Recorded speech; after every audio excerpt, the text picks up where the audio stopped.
Bonjour la famille et bienvenue sur la chaîne officielle de ABACI, qui signifie Actualité et Vente Automobile en Côte d'Ivoire. Alors aujourd'hui nous faisons cette petite vidéo pour vous parler de voitures hybrides. Vous savez, les voitures hybrides ont actuellement une très bonne cote sur le marché, elles se vendent très bien et il y a des raisons qui expliquent cela. À travers cette petite vidéo, nous avons essayé de vous donner quelques informations concernant le fonctionnement de ces systèmes hybrides sur les voitures. Et pour ce faire, nous avons pu mettre la main sur une voiture hybride, et pas n'importe laquelle. Il s'agit d'un Toyota Prius, qui est une référence dans le domaine des voitures hybrides. Donc, avant de continuer, je vous invite, très chers amis, à vous abonner à la chaîne et à activer la cloche pour pouvoir recevoir toutes les notifications concernant nos futures vidéos.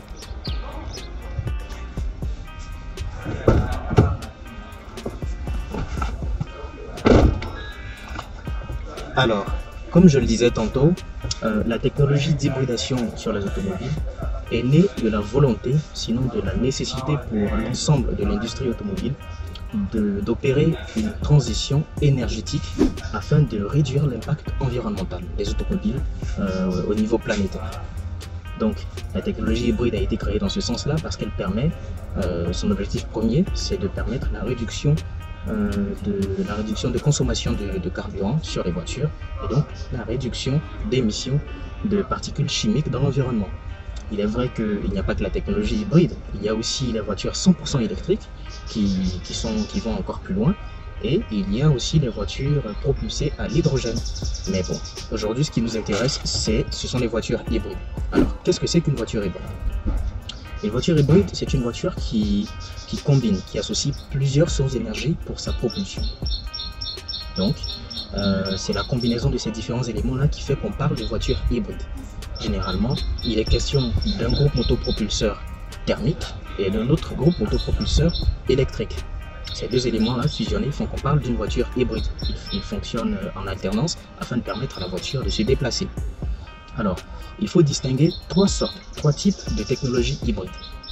Il y a d'abord l'hybridation légère ou la micro-hybridation. Ensuite, il y a l'hybride à proprement dit. Et enfin, il y a l'hybride rechargeable. Donc, commençons par la première catégorie, c'est-à-dire les voitures à micro-hybridation ou hybridation légère. Alors, ce sont des voitures qui sont à mi-chemin entre une voiture thermique classique et une voiture hybride à proprement dit. Parce que ces voitures à micro-hybridation sont équipées d'un petit bloc électrique, je précise, petit bloc électrique, qui se compose généralement d'un alternodémarreur qui est associé à une batterie à ampérage et à voltage limité, en tout cas comparé à une voiture hybride à proprement dit. Alors ce petit groupe-là fonctionne en récupérant de l'énergie cinétique, et ça c'est valable pour l'ensemble de ces trois catégories d'hybridation. Il récupère de l'énergie cinétique pendant la conduite lors des phases passives, c'est-à-dire lors des phases de décélération ou de freinage. Donc cette énergie récupérée là, elle est ensuite stockée dans une batterie pour être réutilisée dans des conditions spécifiques, notamment lors des phases d'accélération. Voilà.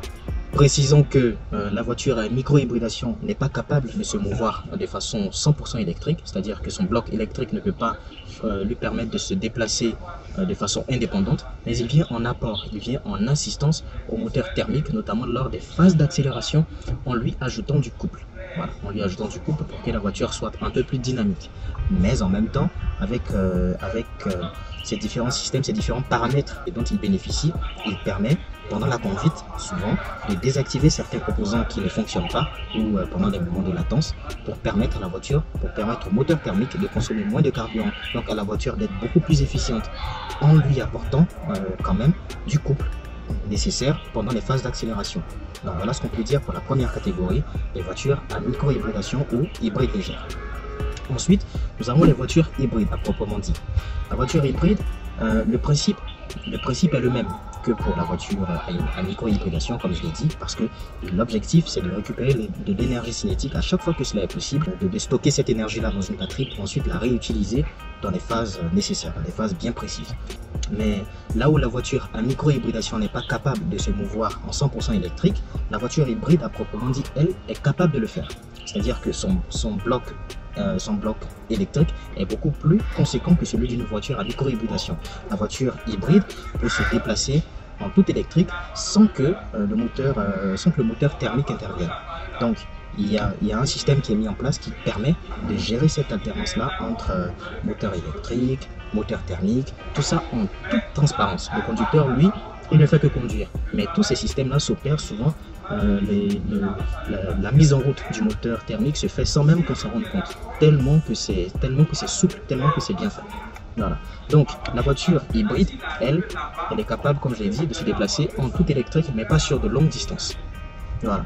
Elle récupère de l'énergie aussi, comme la voiture à hybridation légère, mais elle peut parcourir quelques dizaines de mètres ou même désactiver, arrêter le moteur thermique dans certaines circonstances.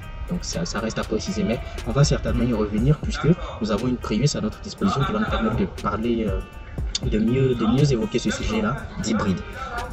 Enfin, nous avons les hybrides rechargeables. Les hybrides rechargeables poussent le concept encore plus loin puisqu'elles sont capables de se mouvoir en 100% électrique sur de très grandes distances. Certaines voitures peuvent rouler en 100% électrique sur plus de 50 km par exemple. Ça veut dire que pour un automobiliste qui dispose d'une voiture hybride rechargeable et qui la recharge régulièrement, il n'aura même pas besoin peut-être d'utiliser le mode thermique pendant la semaine. Pour quelqu'un qui parcourt une trentaine ou bien une quarantaine de kilomètres chaque semaine, il lui suffit de recharger sa voiture régulièrement au courant, parce que les voitures hybrides rechargeables sont capables de récupérer de l'énergie sur une source de courant direct. Donc, une fois qu'elle est rechargée, elle peut rouler en 100% électrique en sélectionnant un mode adapté. Donc, ça veut dire que durant la semaine, un automobiliste qui part simplement au boulot et qui revient à la maison n'aura simplement pas besoin d'utiliser du carburant, n'aura pas besoin d'utiliser le moteur thermique.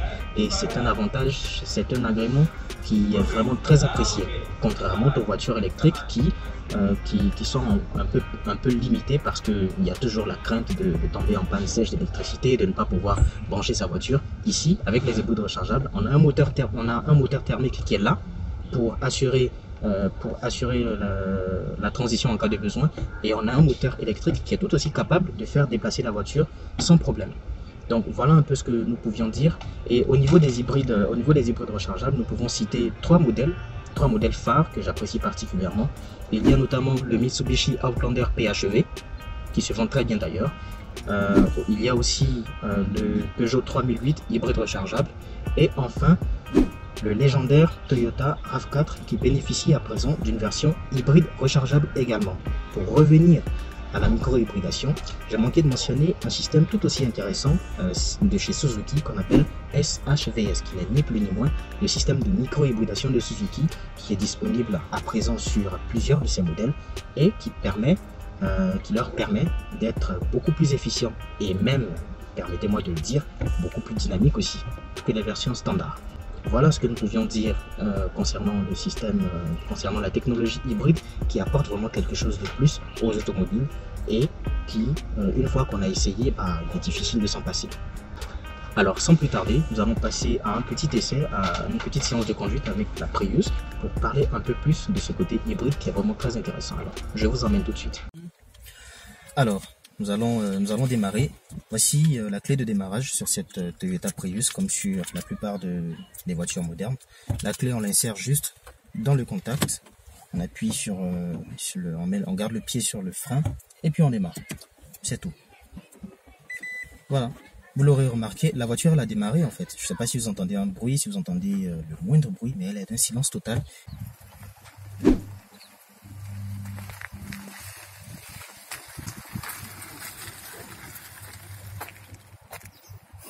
Et pourtant, je peux retirer le frein à main, mettre sur le mode dynamique, et nous sommes partis. Là, si vous avez remarqué, le moteur thermique vient de démarrer, mais vous allez voir, on va faire demi-tour rapidement. Je ne sais pas si on entend en fait.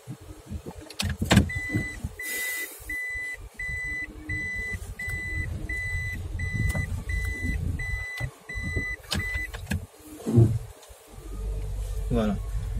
Donc, comme je le disais, la Toyota Prius est le premier modèle hybride lancé par Toyota à l'époque. C'était en 1997. Le premier modèle est sorti en 1997. Et cette version-là, c'est la version de 2005 qui n'a pas perdu de son charme. Au contraire, qui a vu quelques éléments améliorés. Donc, la voiture offre un très bon agrément de conduite et elle est agréable à conduire au quotidien. Voilà. C'est pour ça en fait que je trouve qu'elle a vraiment de l'intérêt pour une voiture hybride. Alors, le niveau de consommation, il est très faible. Il avoisine à peine les 5 litres 100 km. Le plein de ce véhicule-là ne vous fera que plus ou moins 25 000 francs. Autant dire que le réservoir n'est pas très grand. Pourquoi? Parce que la voiture mise en partie sur son système hybride qui est vraiment perfectionné. Et comme je l'ai expliqué tout à l'heure, la voiture est équipée à la fois d'un bloc, d'un groupe autopropulseur thermique et d'un groupe autopropulseur électrique. Mais le groupe autopropulseur thermique, lui, il repose pour la plupart d'entre les voitures électriques, pour la plupart d'entre les voitures hybrides, il repose sur un bloc essence.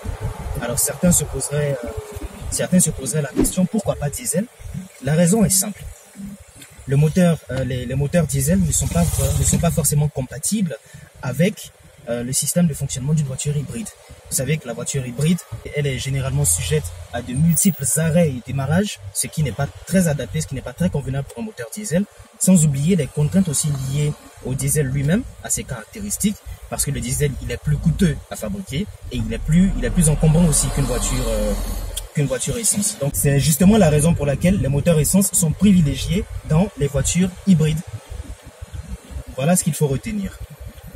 Donc tout à l'heure j'ai parlé du couple, le couple complémentaire offert par le bloc essence, et ça se voit tout de suite sur la route. Le couple, il est disponible presque instantanément, quoi. Il suffit que j'accélère un peu. Et vous voyez, là, on est passé facilement de 40 à une vitesse quand même très intéressante qui peut permettre d'effectuer un dépassement, de doubler une autre voiture en toute sécurité. Donc c'est vraiment intéressant parce que la Prius, elle est équipée d'une boîte de vitesse automatique à variation continue. C'est comme si vous n'aviez qu'une seule vitesse sur la voiture. Donc quand vous commencez à accélérer, il n'y a pas de changement de rapport, il n'y a pas d'à-coup. Le système, la transmission se fait en toute simplicité et en toute fluidité. C'est vraiment agréable à spécifier. Donc je pense que, en un mot, c'est ce que nous pouvions partager avec vous concernant cette Toyota Prius, qui est une voiture hybride de très bonne facture, mais elle n'est pas la seule. Parce qu'à part Toyota, il y a des voitures hybrides signées Honda. Il y a beaucoup d'autres constructeurs aujourd'hui qui fabriquent des hybrides, des micro-hybrides, des hybrides simples et des hybrides rechargeables. Donc ce sera à vous d'effectuer votre choix parmi l'offre.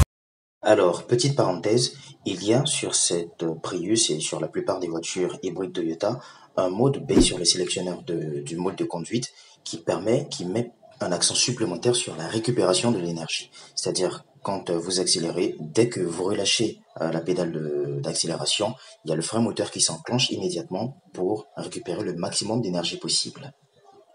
Mais quant à moi, je vous dis, portez-vous bien et à la prochaine. Merci beaucoup de nous avoir suivis. Au revoir.